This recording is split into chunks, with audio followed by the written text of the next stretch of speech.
Good morning, ladies and gentlemen. Welcome to another episode of the Thing Tarik, the show where we answer what if questions that people rarely answer and explore wacky scenarios that ought to pull you guys the way you think about certain issues.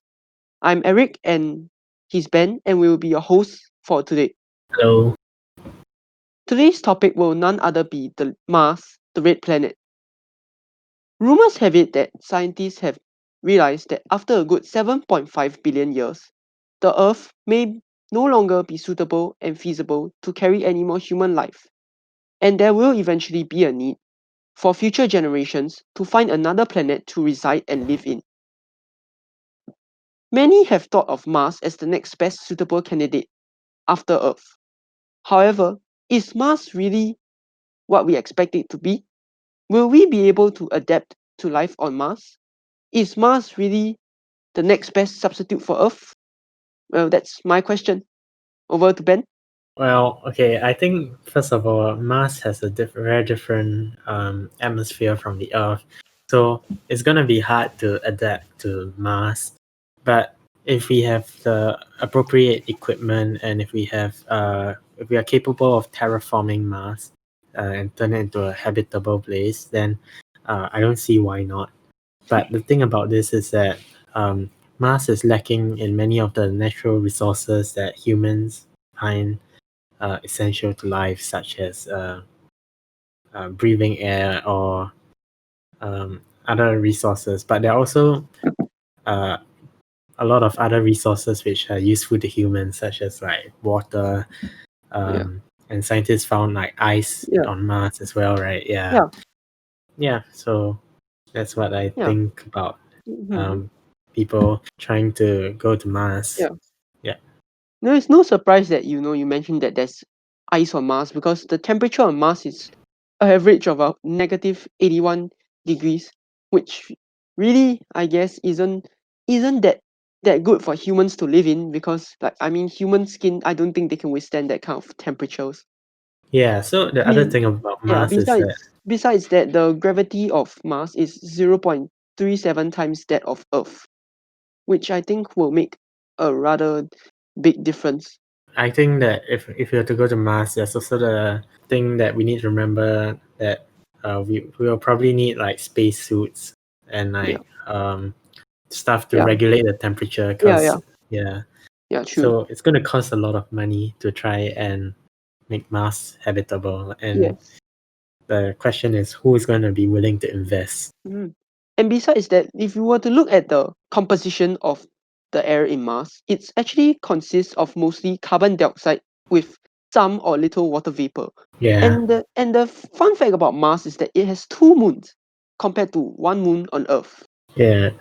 I mean, the huge amounts of carbon dioxide in the atmosphere of Mars, I guess it wouldn't be very nice for human beings, right? Large Yeah. inhalation of carbon dioxide. Okay, but the thing is that if we are looking to expand the human race, I don't think people would mind trying to figure a way out around this carbon dioxide problem. They'll probably find a way to bring trees to Mars and then produce like oxygen. Yeah, and Yeah. but it's gonna take a while because you need time to plant these trees, and it takes time for it to produce enough oxygen that it becomes self-sustainable. But um, yeah. Hmm. And also idea of comparison of certain certain facts that we humans are used to Earth and which are slightly different in Mars, which we may have to adjust. For instance, the length of year in Earth is actually 365 days. But however, on Mars, a single year is actually 687 Earth days. And Mm. similarly in terms of length of day, a single day in Earth is actually 24 hours. However, in Mars, it's actually 24 hours and 37 minutes. Well, I don't think that's much of a difference, It but if wouldn't it's be much of a difference, but I mean, it still could mean that, you know, if you had to hand in an assignment at, for example, 11:59, then if it was on Mars, you would have another 37 more minutes. interplanetary assignments, um, okay, but okay, here's the thing. if it's only 37 minutes, Yeah, I'm gonna assume that humans are most likely gonna just stick to Earth timing because yeah. it's gonna be Earth very timing is hard to, better because it's a full number, 24. yeah, No, and no more it's, and no less. yeah, so people don't need to adapt to the new timing, Yep. because it's only 37 minutes, and Mm-hmm. yeah, so they are gonna be likely to be using the Earth timing, Yeah. so there's no worries about handing up your assignments on Yeah. time. And if we were to be on Mars, it means that 1 year would take very long because a year on Mars is almost twice as long as a year on Earth. I guess that means for those who live on Mars, their 1 year would probably it will be very long, like twice that of a 1 year that we currently are undergoing, like on Earth. But like I said, people are still most likely to adapt to the um Earth timing, and also using the Earth's the way the Earth counts its years. Yeah. So it wouldn't create much of a discrepancy. Mm. Yeah. Well, besides the fact about Mars, the planet itself, have you ever thought about what it's like to live in Mars and how exactly can we adapt? It certainly seems that the certain features about Mars are very different from planet Earth. And if we humans were to actually live in Mars one day, can we actually adapt? What do you think, Ben? Okay. First of all, I would like to say that I don't think that interplanetary uh, habitation of the human race is very far away, because as you know, SpaceX is currently working on the Starship, and yeah, and Elon Musk is pretty confident about going to Mars, and we have to accept that this may not be too far away. This future may not be too far away, and yeah, so if we were ever to go to Mars, then we would have to worry about setting up all the infrastructure, Yeah, which is going to cost a lot of money as yeah, well. And definitely. We have to start anew on Mars. Like, Mars is currently a barren planet, and we have to yeah, restart from zero, from scratch, like build all the buildings, all that on Mars. Definitely will need resources for that. yeah, so we're going to need to be able to transport a lot of raw materials from Earth, and not all materials can be found on Mars. So a lot of these things have to be transported Yeah. using the Space space. stations. Space stations. No, the space Space shuttles. Starship, yes, Starship. Starship. Ah, yes, yes. Uh, yeah, so a lot of these needs will take up space on the Starship, so it's gonna take a while, Yeah. and yeah, so it'll take time to build the Mm. infrastructure and grow all the food, sanitation, yeah, all the basics. And there's also the worry about who's gonna invest in it, yes, and who's gonna lead it as well. And I feel that if Mars is going to survive any longer than Earth did, it's going to need to be able to have its own form of government. And as Elon Musk puts it, he's striving for independence from any Earth government.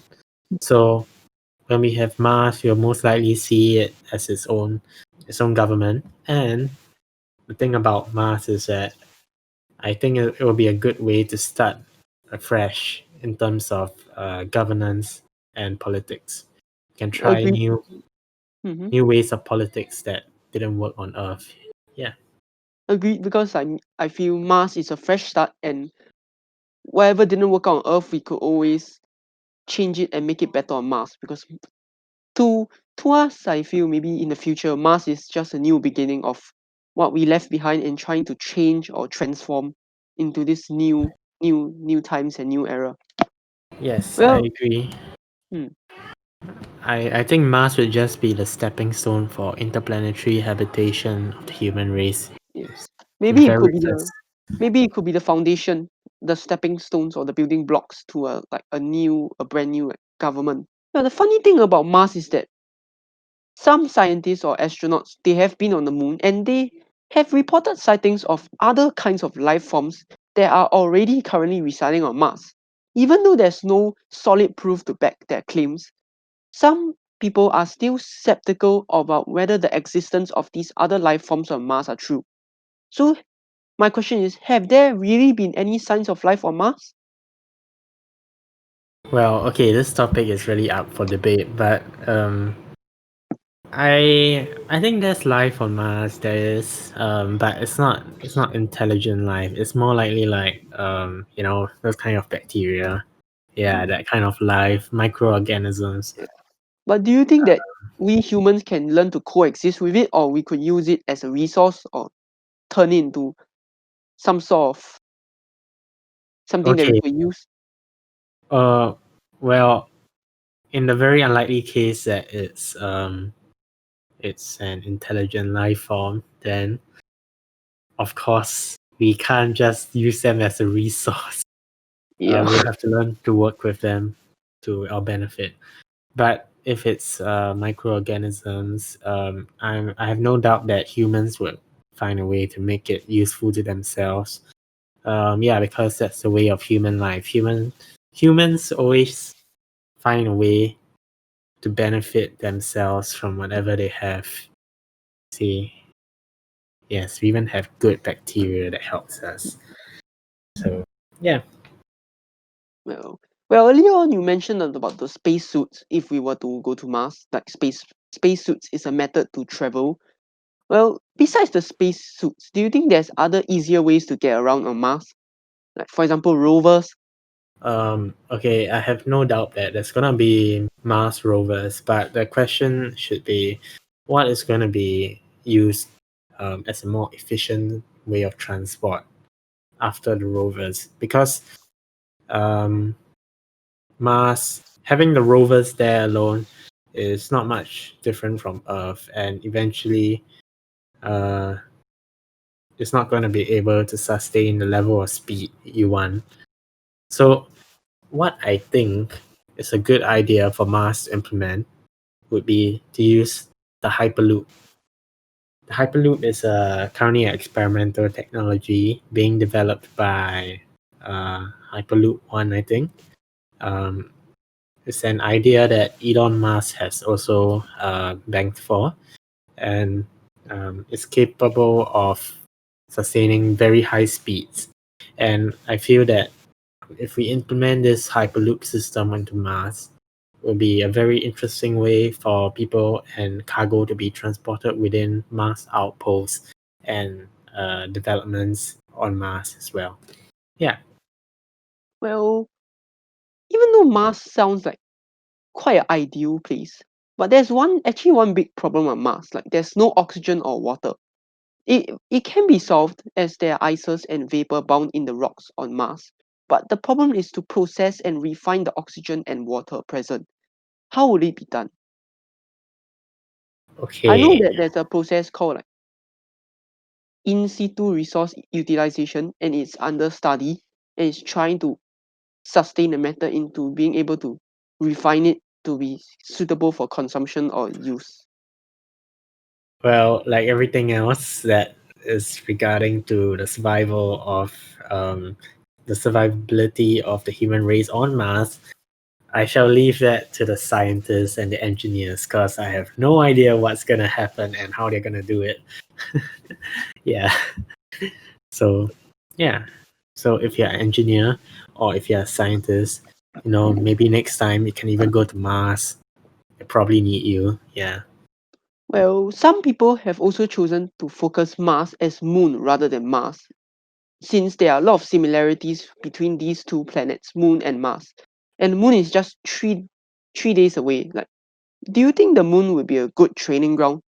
Um, I think the moon and Mars are two very different places. They have their similarities, but they're still different. But if you want to adapt to space living, then you'll probably want to go to the moon to train yourself first. Because in terms of space exploration or space walks and stuff like that, it's going to be the same as on Mars because you still need a spacesuit on. It's just a difference in gravity, I think. Yes. Yeah. Okay. Well, there's also one last question I would like to clarify. Like there are some groups, such as like business people, they believe that they can use nuclear power to overcome some of their energy needs for rockets and Mars colonies. But I personally think that it's a bold statement, but do you think it's possible? Because I personally, for one, I think that it it sounds convincing, but can nuclear power really be that powerful and effective to like completely like replace the energy demand for rockets? Uh, okay. Firstly, I think that nuclear is a dangerous power source, but like all other power sources, they're also dangerous. So, um, if it's cheaper or if it provides more power, then I say why not? But if it's going to carry an increased risk of any failure, or if it's going to carry the risk of endangering human lives, then we shouldn't be using nuclear power. Instead, we should be focusing more on renewable energy sources such as solar power, or finding a more efficient way to for space travel. Yeah. Hmm. Well, a very convincing answer indeed. I guess all these are just presumptions and our hopes for the future should we be able to move to Mars one day. Mm, Well, that's all for our take on our opinions of Mars. Well, I hope you've enjoyed this video and found our opinions insightful. Maybe you would also think to believe that in the future, maybe this is what we'll make out of Mars. For yeah. now, thank you for your kind attention. Goodbye. Bye.